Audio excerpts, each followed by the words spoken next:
बेटा हमने first cell को डिस्कवरी तक पढ़ लिया था इवोल्यूशन में, है ना। तो जो फर्स्ट सेल थी बेटा वो जो फर्स्ट सेल थी वो लगभग अपीयर हुई थी 3.6 बिलियन ईयर एगो। जो फर्स्ट सेल अपीयर हुई थी बेटा वो लगभग कब कब अपीयर हुई थी? 6.3 बिलियन ईयर एगो। ठीक है, कितना एडमिट करना पड़ता है यार इसमें, पता नहीं इसमें सेटिंग में क्या प्रॉब्लम आ गई है। ठीक है, और ये तब अपीयर हुआ था जब नो फ्री ऑक्सीजन, उस समय कोई ऑक्सीजन फ्री स्टेट में नहीं थी, है ना। और ये जो प्रोड्यूस हुआ था बेटा सबसे पहले वो क्या था? कौन सा ऑर्गेनिज्म?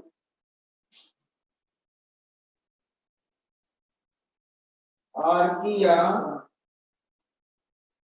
बैक्टीरिया। क्या था? Archaea bacteria. ठीक है, आर्किया बैक्टीरिया था बेटा। ओके, और ये जो था केमो हेटेरोट्रॉफ था। ये जो फर्स्ट सेल थी बेटा वो केमो हेटेरोट्रॉफिक, केमो हेटेरोट्रॉफिक और एनारोबिक सेल की सबसे फर्स्ट सेल जो बनी थी। यार इसमें बार बार एडिट करना पड़ रहा है मुझे।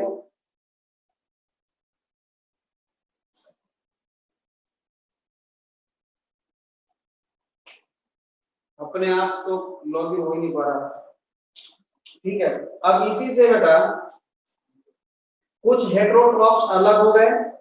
ठीक है, इसी में से कुछ जो है हेटेरोट्रॉफ्स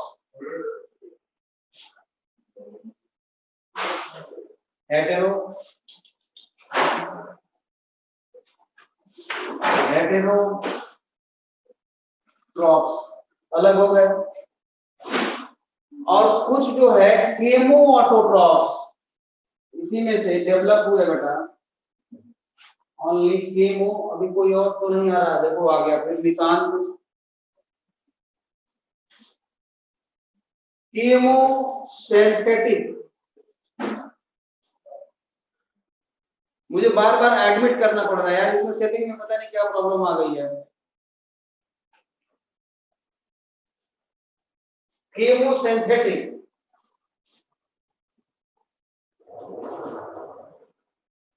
केमोसिंथेटिक बैक्टीरिया जैसे कि आयरन बैक्टीरिया, सल्फर बैक्टीरिया, है ना, ये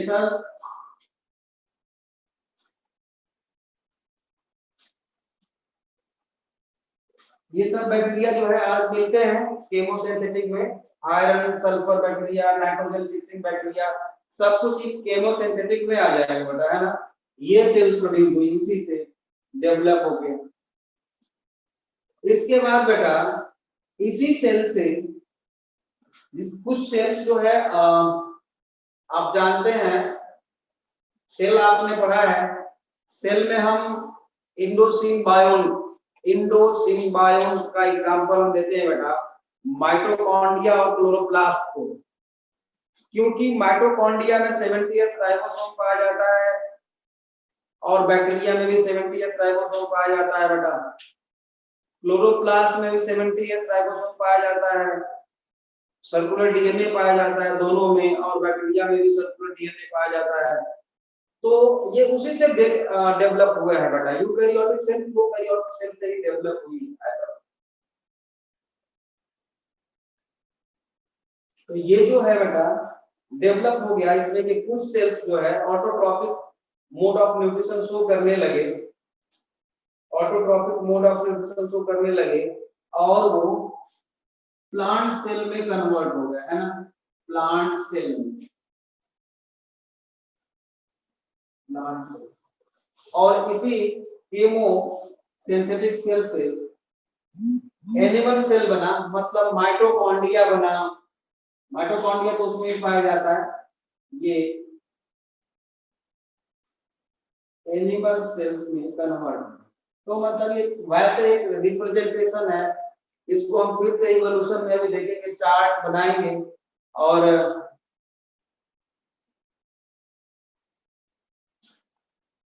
ठीक है चार्ट बनाएंगे और वहां भी किस टाइम पे कौन ऑर्गेनिज्म किस ऑर्गेनिज्म का डेवलप हुआ, फाइलम वाइज देखेंगे हम बेटा, है ना, फाइलम वाइज भी देखेंगे। फॉसिल फॉसिल फ्यूल जब फॉसिल जो हमें मिलता है अभी बहुत सारे एनिमल्स का मिला है, तो वो कब डेवलप हुआ, उसका टाइम पीरियड क्या था, है ना, एग का टाइम पीरियड क्या था, डायनासोर का क्या था। तो ये जो इवोल्यूशनरी हिस्ट्री है बेटा प्लांट और एनिमल का, उसको दूसरे चार्ट में हम देखने वाले हैं।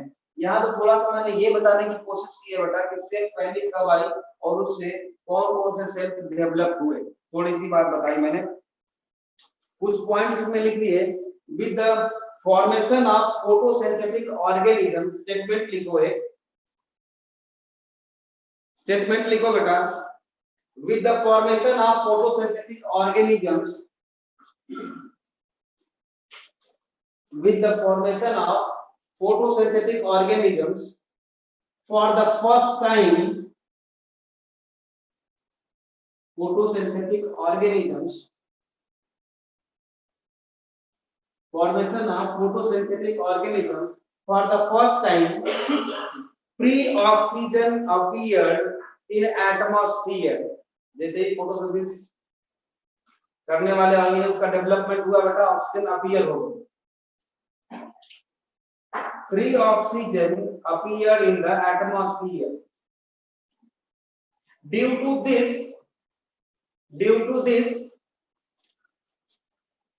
first point लिखिए पहले नंबर पे। Due to this, all the atmospheric methane, first लिखिए ऑक्सीजन के बनने से क्या होगा, लिखिए all the atmospheric methane oxidize to form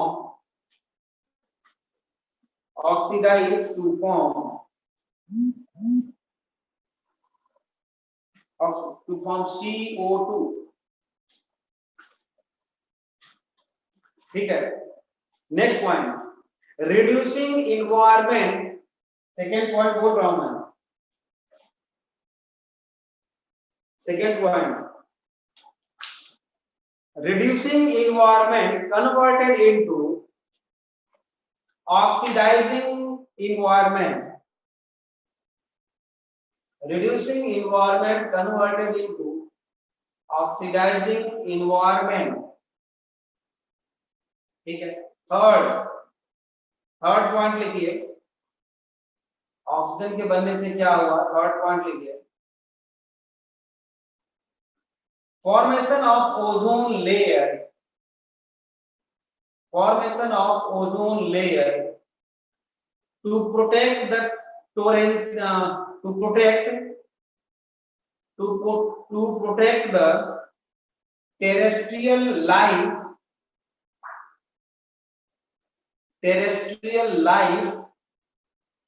against the harmful effect of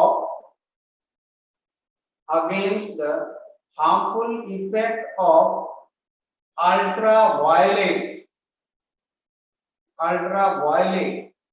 बेटा ओजोन लेयर के बन जाने से जो टेरेस्ट्रियल लाइफ थी उसको प्रोटेक्शन मिल गया बेटा फ्रॉम अल्ट्रावायलेट, तो डाइवर्सिटी भी बहुत ज्यादा बढ़ने लगी और इस तरह से इवोल्यूशन चल पड़ा था, समझ रहे हो।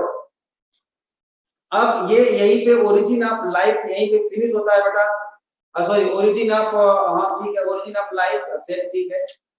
अब हम पढ़ेंगे बेटा थियरीज ऑफ इवोल्यूशन, जो स्पीशीज डाइवर्सिटी को बताता है, ठीक है, ठीक है ना। Theories of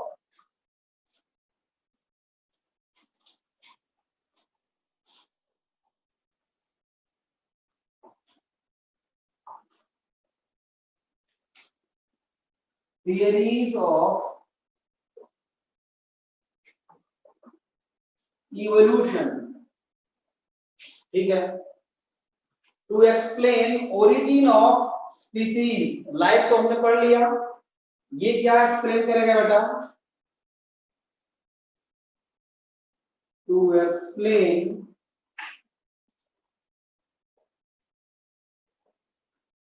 origin of species, origin of species, इसमें पहला थियरी है बेटा Lamarck,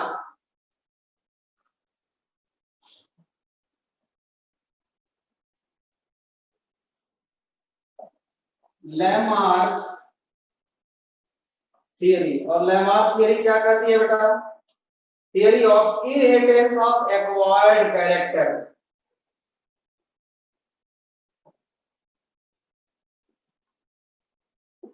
inheritance of acquired characters, inheritance of acquired characters, Lamarck theory है। दूसरी है बेटा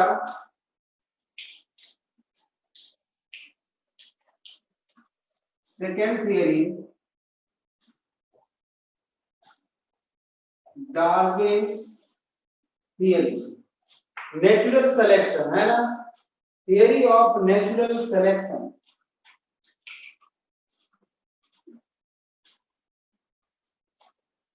थियरी ऑफ नेचुरल सिलेक्शन, ठीक बात है। इसके बाद है बेटा third one is Hugo de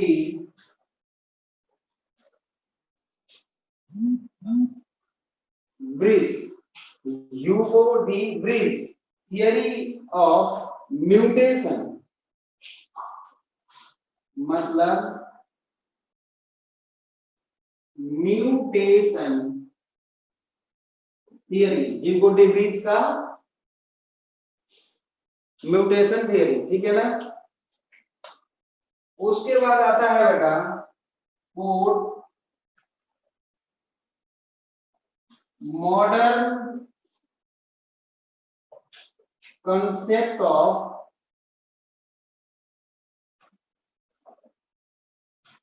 evolution, modern concept of evolution. ये चार थियरी बेटा हमें पढ़नी है, ठीक बात है ना। अब इन चारों थियरी को वन बाय वन करके हम शुरू करने जा रहे हैं, समझ रहे हो? चारों थियरी को हम वन बाय वन करके पढ़ने वाले हैं। तो शुरू करते हैं बेटा लैमार्क थियरी या लैमार्किज्म भी के नाम से भी हम इसको जानते हैं, ठीक है ना, जो ओरिजिन ऑफ स्पीसीज को एक्सप्लेन करने में हेल्प करती है। लैमार्किज्म मतलब लैमार्क्स थियरी, बेटा इनका पूरा नाम था जेन बैप्टिस्ट लैमार्क, है ना, और इनका बर्थ हुआ था बेटा 1809, है ना, और इनका नाम था बेटा जेन बैप्टिस्ट डी लैमार्क, ये इनका पूरा नाम था बेटा जेन बैप्टिस्ट डी लैमार्क, ठीक है। और इन्होंने 1809 में, डेट ऑफ बर्थ नहीं है, इसमें इन्होंने एक बुक लिखी थी बेटा, इन्होंने एक बुक लिखी थी। बुक का नाम बहुत ज्यादा इंपॉर्टेंट है, आपको याद रखना चाहिए नाम, है ना, फिलोसोफिक जूलॉजी,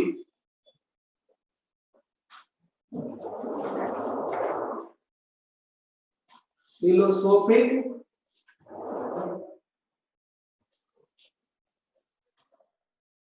जूलॉजी, बेटा बुक का नाम था इनके फिलोसोफिक जूलॉजी, ठीक है, फिलोसोफिक जूलॉजी बुक लिखा था। इनका जो पोस्टुलेट था बेटा लैमार्क्स पोस्टुलेट्स वो लिख लेते हैं हम। इन्होंने क्या क्या बताया था अपने लेमार्क ने, जो भी ओरिजिन ऑफ स्पीसीज के बारे में बात कही थी कि उसका बेस क्या था।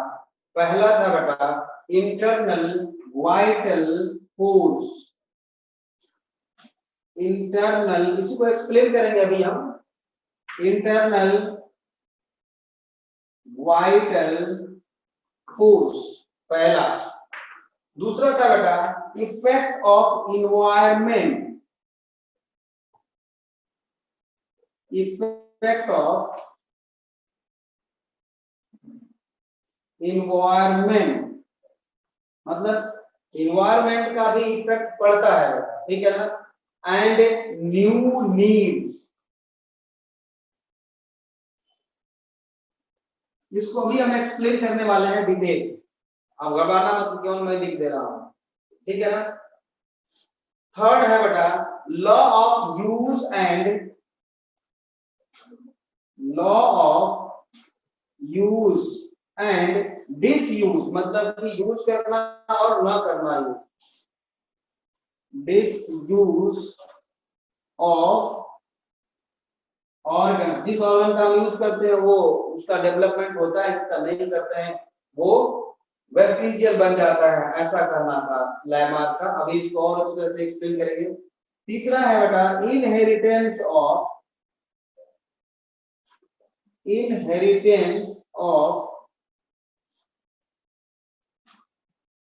Acquired characters. Inheritance of acquired characters, ठीक है। हाँ, तो ये चार था पोस्टुलेट मेंडल लैमार्क का। अब इसको वन बाय वन करके हम देखेंगे। और इन चारों को एक्सप्लेन करने के लिए बेटा लैमार्क ने किसका एग्जांपल लिया था बेटा? जिराफ का। किसका लिया था एग्जांपल बेटा? जिराफ का एग्जांपल लिया था, ठीक है। अब दो बात आपको यहाँ पे मैं पहले बता दूं, फिर हम आगे बढ़ते हैं बेटा। पहली बात तो ये कि लैमार्क और डार्विन में थोड़ा सा डिफरेंस है। लैमार्क ने ये बोला था कि जो जिनकी नेक तो जिराफ की बड़ी होती है बेटा, तो लंबी गर्दन वाले जिराफ कैसे बने, कैसे वो आज जो हमें दिखते हैं उनकी गर्दन लंबी होती है। इसको एक्सप्लेन करने के लिए डार्विन ने, लैमार्क ने ये कहा कि पहले सभी छोटी गर्दन वाले थे, और जैसे जैसे उन्होंने क्या किया, जो हॉप्स पहले खत्म हो गए, जितने भी हर्बेसियस प्लांट्स थे वो खत्म हो गए, तो उनको खाने के लिए फूड नहीं मिलता था, तो वो अपनी गर्दन को लंबी कर देते हैं। और इस चक्कर में क्या हो गया, ट्राई करते करते करते करते उनकी गर्दन लंबी हो गई। जो आज हमें जिराफ मिलते हैं वो लंबी गर्दन वाले मिलते हैं। ऐसा बोला था लैमार्क का कि हम उस जिस ऑर्गन का यूज ज्यादा करते हैं वो ज्यादा डेवलप होता है। दूसरी बात, और इसी बात को डार्विन ने कहा कि ऐसी बात नहीं है, दोनों थे, लंबी गर्दन वाले भी थे और छोटी गर्दन वाले भी थे। छोटी गर्दन वाले जो थे उनको, जिनकी नेक छोटी थी, उनको जब हर्बेसियस प्लांट्स खत्म हो गए बेटा, तो उनको खाने के लिए कुछ बचा ही नहीं, तो उनकी जो स्पीसीज थी, वो वैरायटी थी, वो खत्म हो गई। समझ रहे हो? तो बच गए कौन? लॉन्ग नेक वाले। तो आज जो जिराफ हमें मिलते हैं वो सभी के सभी लॉन्ग नेक वाले होते हैं, ऐसा कहना था डार्विन का। लेकिन लंबी गर्दन वाले जिराफ को एक्सप्लेन करने के लिए बेटा देखो, लैमार्क ने कहा था और डार्विन ने कहा था, क्या कहा, दोनों में डिफरेंस आपको आना चाहिए, इसीलिए दोनों का मैंने पहले बता दिया। दूसरी एक बहुत इंपॉर्टेंट चीज ये है कि देखो, एक मिनट होल्ड रुको।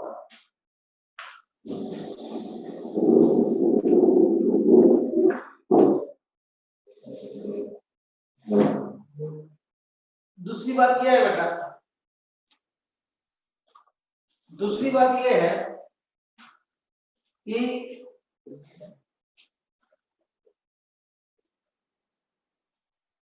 किसी भी अरे यार कितनी बार ये एडमिट करवाया था। किसी भी कैरेक्टर को अपीयर होने के लिए बेटा 3 फैक्टर होते हैं। जैसे अगर मान लो कोई इंडियन किसी ऐसी जगह पे चले गए आज, ठीक है, तो एक कपल चला गया मान लो ऐसी जगह पे जहाँ पे निग्रो लोग रहते हैं, जहाँ पे ब्लैक लोग रहते हैं, बिल्कुल काले, ठीक है, हम भी ब्लैक में ही आते हैं, वैसे इंडियन सारे ब्लैक में आते हैं, लेकिन वो एक ब्लैक निग्रो जो होते हैं बिल्कुल ही ब्लैक स्किन होती है उनकी। अगर वहां पे बेटा यहां से कोई ह्यूमन कपल चला गया, इंडियन कपल चला गया अगर, तो आप क्या समझते हो, वहां वहीं जाके बस गए मान लो, तो उनकी जो जनरेशन होगी, आगे आने वाली जो जनरेशन होगी, ऑफ स्प्रिंग जो प्रोड्यूस होंगे बेटा वहां पे, क्या वो ब्लैक होंगे या नहीं? बिल्कुल ब्लैक होंगे क्या? एस और नो बताना जरा, लिखना जरा, वो सारे ब्लैक होंगे या नहीं होंगे ब्लैक?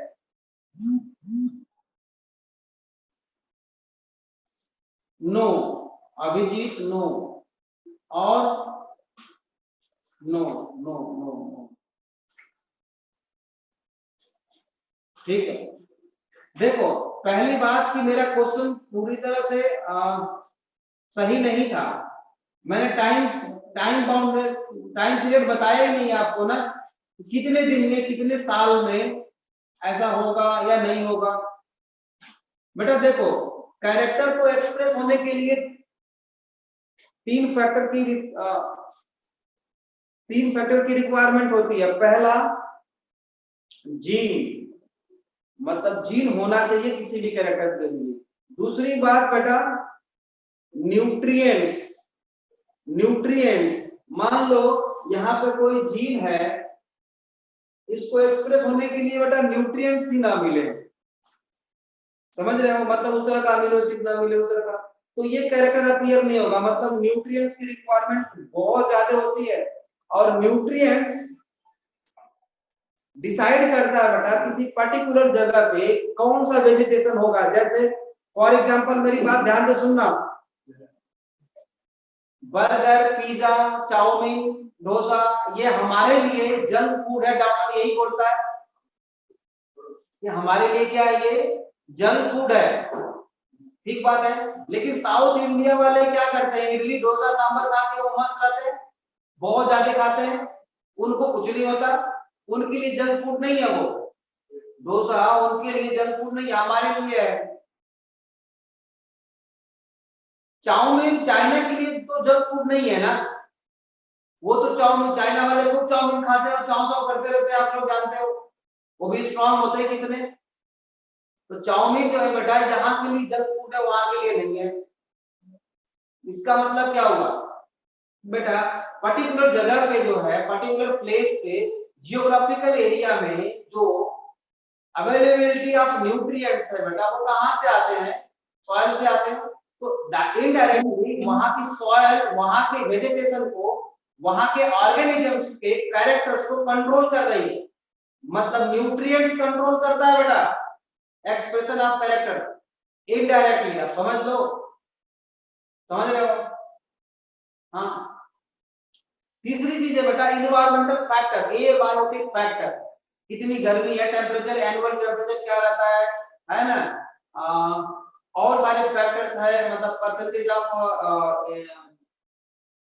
गैसेस इन एटमॉस्फेयर, उसी के अकॉर्डिंग, जैसे कि हिल स्टेशन पे रहने वाले लोग का कुछ और होता है, यहाँ पे कुछ और होता है, तो ये इन्वायरमेंटल फैक्टर, ए बायोटिक फैक्टर भी एक्सप्रेशन ऑफ कैरेक्टर्स को अफेक्ट करता है। अब जो कपल यहाँ से चला गया था, वहां जाके निग्रो लोग रहते हैं, तो बेटा इतनी जल्दी तो इफेक्ट नहीं आएगा उसका, लेकिन 2-3 जनरेशन तक जाते जाते बेटा इफेक्ट डाल देगा वो, और ब्लैक प्रोजेनी वहां पे भी आने लगेगी। याद रखना इस बात को, समझ रहे हो? तो थोड़ा सा इफेक्ट इसका लॉन्ग टाइम होता है, इतना जल्दी इफेक्ट नहीं होता, लेकिन होता है। हम ये कह सकते कि इफेक्ट बिल्कुल भी नहीं होता, इमीडिएट इफेक्ट नहीं पड़ेगा, लॉन्ग टाइम इफेक्ट पड़ेगा बेटा, ये बात आपको याद रखनी चाहिए, ठीक बात है ना? लॉन्ग टाइम इफेक्ट डालेगा, बिल्कुल डालेगा। नो बिल्कुल ऐसा बोल नहीं सकते हम। तो अब लेमार्क ने देखो बेटा ये जो थियरी है ना इसको समझना अच्छी तरह से पहले है, बाद में लिख लेंगे हम लोग या ऐसे भी, लेकिन वन बाय वन सारी चीजों को हमें समझना है बेटा, अच्छी तरह समझना है। अब बेटा इंटरनल वाइटल फोर्स की बात करें तो जो लिविंग थिंग्स की फोर्स एक्सर्ट करता है बेटा, जनरेट करता है, उसको हम बोलते हैं वाइटल फोर्स। ठीक बात है ना। तो जितने भी लिविंग थिंग्स हैं वो कॉन्टिन्यूअसली उनका बायोमास इंक्रीज करता है बेटा इंटरनल फोर्स के कारण, ऐसा कहना था लेमार्क का, जो बहुत बड़ी बात थी उस टाइम, है ना। बायोमास का बढ़ना वो इंटरनल फोर्स के कारण होता है, ऐसा इन्होंने बोला। ठीक है, तो पॉइंट्स भी लिखते चले, बल्कि पहला पॉइंट लिख लो। अब ये तो लिख लियो आप लोग यहाँ तक। अब 1 2 4 ऐसे करके लिखते चलो। पहला पॉइंट लिखो लेमार्किज्म में,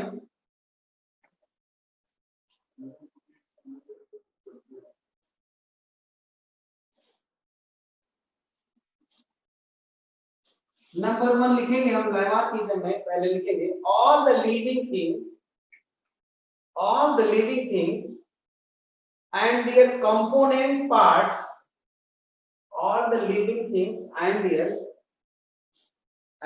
component parts are continuously increased due to internal vital force। हम लोग लिविंग वर्ड में भी यही पढ़े थे। नंबर ऑफ सेल्स इंक्रीज करता है बेटा, नंबर ऑफ बायोमास इंक्रीज करता है ड्यू टू वाइटल फोर्स। ठीक है ना, due to vital force. Second लिखिए, पहला हो गया, सेकेंड लिखो बेटा। It says whenever organism is subjected to a change in environmental conditions,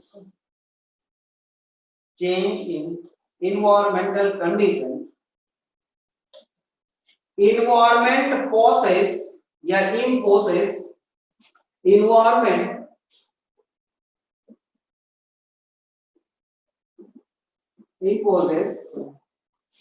imposes some demand to which environment imposes some demand to which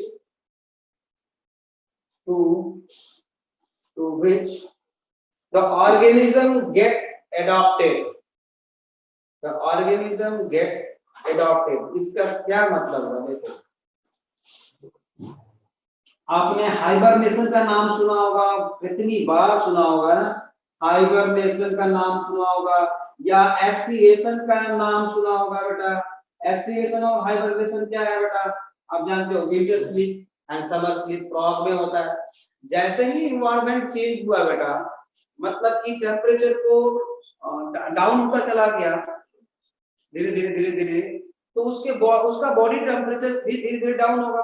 जहां तक वो अडॉप्ट कर पाएगा तो ठीक, नहीं तो फिर क्या करेगा, वो फिर बरोबना के अंदर चला जाएगा, है ना, अपने आप को प्रोटेक्ट करेगा। वो तो कर लिया प्रोटेक्ट बेटा, जो नहीं कर पाया वो, ऐसे ऑर्गेनिज्म जो नहीं कर पाए वो एक्सटिंक्ट होंगे, बिल्कुल होंगे बेटा, है ना। तो ये जो इन्वायरमेंट में चेंजेस हुए हैं बेटा, ये इन्वायरमेंट की तरफ से थोप दिया जाता है, किसके ऊपर, ऑर्गेनिजम्स के ऊपर। तो इन्वायरमेंट इंपोसेस मैंने लिखा है, मतलब थोप देना, जबरदस्ती का।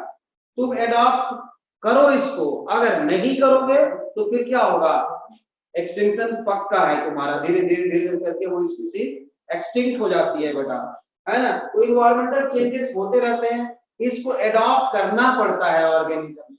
ठीक है, ऐसा लेमार्क ने बोला। थर्ड पॉइंट लिखिए, द ऑर्गन्स और body parts, third point, the organs or body parts which are used the organs or body parts which are used more, which are used more, become more developed, become more developed। मतलब जिस organ का हम use ज्यादा करते हैं बेटा वो organ हमारा ज्यादा डेवलप होता है, developed. while the ones which are used less, which are used less or not, which are used less or not, become vestigial, become vestigial। और इसका बेस्ट थर्ड पॉइंट को मैंने एक्सप्लेन किया है, थर्ड पॉइंट को। और इसका सबसे बेटा बेस्ट एग्जांपल है, आप कितनी बार पढ़ा होगा आपने डाइजेशन वाले चैप्टर में, कौन सा है, वेस्टी क्या नाम है, वर्मीफॉर्म अपेंडिक्स, ठीक है याद आ गया, वर्मीफॉर्म अपेंडिक्स। जब ह्यूमन जो है फूड को बिना कुक किए हुए खाता था, कच्चा खाता था बेटा, तो सेल में सेल वॉल होती है, प्लांट सेल में सेल वॉल होती है, आप जानते हो, सेल वॉल में सेलुलोज होता है बेटा, तो सेलुलोज को डाइजेस्ट करने की जरूरत थी उस टाइम पे। तो सेलुलोज को डाइजेस्ट करने के लिए एंजाइम सेलुलेज होता है, आप जानते हो। तो सेलुलेज एंजाइम को सेक्रेट करने वाले बेटा कुछ बैक्टीरिया थे, ठीक है, वो हमारे पास थे। तो स्टमक की साइज भी बड़ी थी और हम उस टाइम पे डाइजेस्ट कर पाते थे क्योंकि हमारे पास सेलुलेज एंजाइम था। अब क्या हुआ, जैसे जैसे जैसे जैसे ह्यूमन जो है फूड को कुक करके खाने लगे बेटा, बॉयल करके खाने लगे हर चीजों को, तो सेल वॉल तो वैसे ही टूट जाती है, बर्स्ट हो जाती है, ब्रेक हो जाती है, उसकी रिक्वायरमेंट हमें नहीं है। सेलुलेज की एंजाइम की रिक्वायरमेंट धीरे धीरे खत्म हो गई। फिर वो हमारे स्टमक का एलिमेंट्री कैनाल का वो पार्ट, एलिमेंट्री कैनाल का वो पार्ट जो सेलुलेज एंजाइम सेक्रेट करने के लिए रिस्पांसिबल था, क्योंकि उसमें बैक्टीरिया पाए जाते थे, वो साइज धीरे धीरे धीरे धीरे धीरे धीरे रिड्यूस होकर क्या बन गई बेटा, आज वेस्टिजियल ऑर्गन के फॉर्म में वर्मिंग फॉर्म अपेंडिक्स जिसको बोलते हैं वो रह गई है। अगर उसमें इन्फेक्शन हो गया तो उसको हमें रिमूव करवाना पड़ता है ना, उस डिजीज को बोलते हैं, अगर मान लो उसमें इन्फेक्शन हो गया उस डिजीज को क्या बोलते हैं आप लोग, अपेंडिसाइटिस बोलते हैं ना।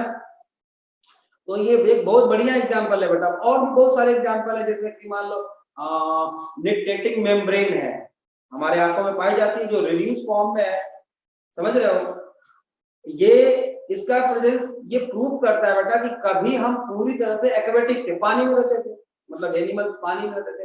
आप लोग जानते हो कि पहले जो लाइफ प्रोड्यूस हुई थी बेटा वो कहाँ पे हुई थी, एक्वेटिक मीडियम में, बाद में टेरेस्ट्रियल हुआ एनिमल, उसके बाद आर्बोरियल हुआ, मतलब हवा में उड़ने वाले बर्ड्स हो गए, समझ रहे हो।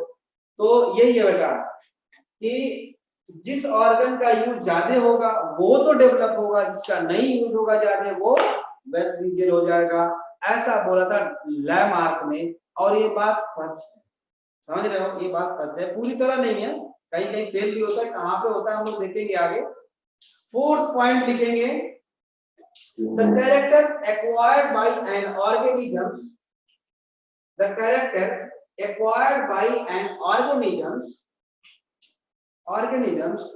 during its lifetime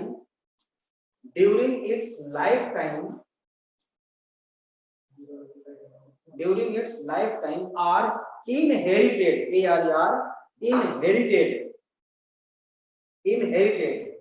over the next generations, ठीक है, नेक्स्ट जनरेशन। तो बेटा ये 4 पॉइंट्स थे कि मतलब धीरे धीरे वो ऑर्गन जिसका हम बहुत ज्यादा यूज करते हैं वो और डेवलप होगा, और क्या होगा, वो नेक्स्ट जनरेशन में पास हो जाएगा। आपको क्या लगता है, ये स्टेटमेंट बिल्कुल 100% सच है? अगर सच है तो बेटा एस लिखो, आपको लगता है कि गलत है नो, परीक्षित ने लिखा नो, बढ़िया, मतलब 100% सही नहीं है। व्हाई बेटा, रीजन बता सकते हो परीक्षित, बेटा रीजन बता सकते हो?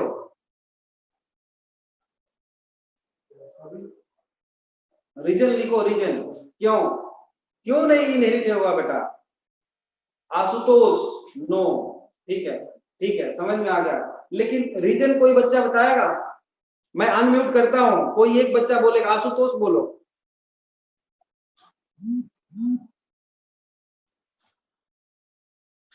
आशुतोष बोलो, मैंने अनम्यूट किया हुआ है।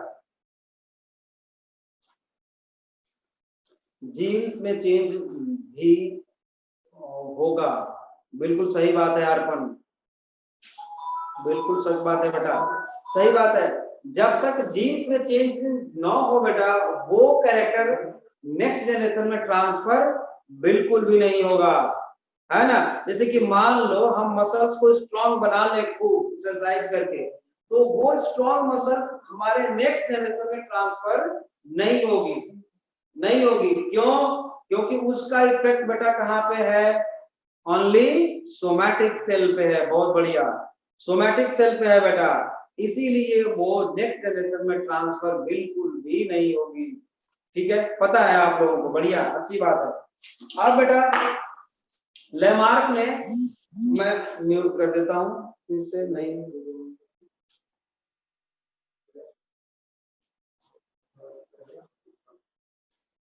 लेमार्क ने अपनी बात बताने के लिए बेटा कुछ एग्जांपल्स लिए, है ना। तो examples given by Lamarck, heading को, examples given by Lamarck, examples given by Lamarck. Number 1, पहले long neck of giraffe,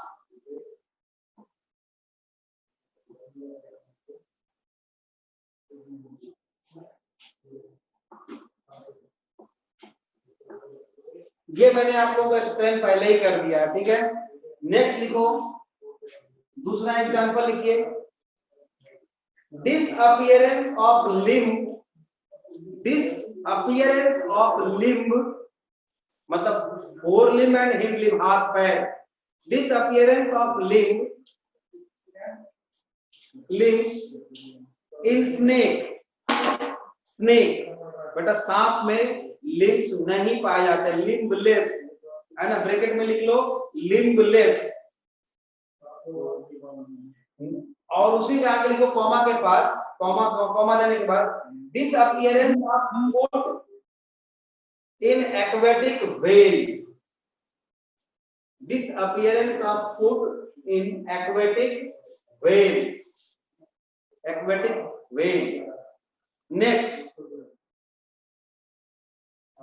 flightless birds, flightless birds, example लिख लो, ऑस्ट्रिच, उड़ नहीं पाती है वो, समझ रहे हो, उड़ नहीं पाती है ऑस्ट्रिच। डियर, जो हिरन बोलते हैं ना, deer, high speed running streamline body, high speed running and streamline body मतलब हिरन बहुत तेज दौड़ता है तो उसकी बॉडी जो है स्ट्रीमलाइन हो गई, तो वो दौड़ते दौड़ते हो गई बेटा, और आज भी उस तरह की उसकी बॉडी पाई जाती है, ठीक है ना, स्ट्रीमलाइन बॉडी इन डियर। एक और है केव ड्वेलर्स, एक और एग्जांपल है बेटा, केव ड्वेलर्स, गुफा में रहने वाले लोग, गुफा में रहने वाले animals, and the ancestor of cave dwellers, गुफा में रहने वाले, the ancestor of cave dwellers had normal eyesight, have normal eyesight, an account of living under conditions, and on account of living under continuous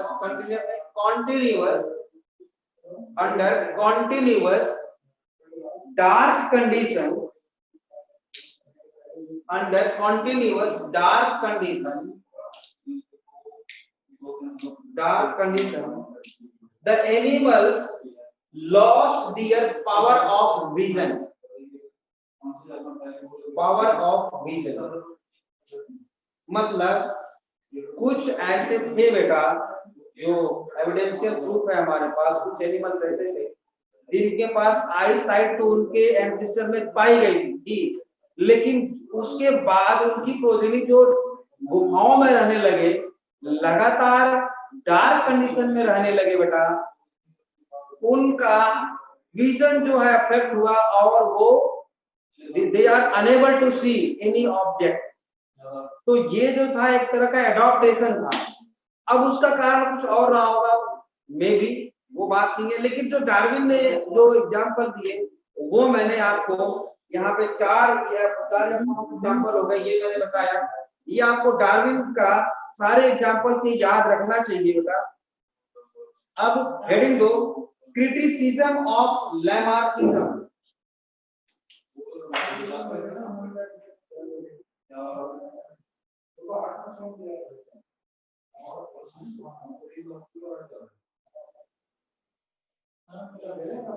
criticism of Lamarckism है ना, मतलब, लेकिन ये जो क्रिटिसिज्म है बेटा हम कल पढ़ेंगे, है ना। आज थोड़ा लेट क्लास शुरू हुआ था हमारा, हमें कुछ कंफ्यूजन था बेटा क्या क्लास होगी या नहीं होगी, है ना, जो मैं आपको बाद में बताऊंगा क्या प्रॉब्लम थी। तो आज की क्लास यहीं तक रहेगी बेटा, कल हम लोग फिर पढ़ेंगे इसके आगे, ठीक है ना बेटा।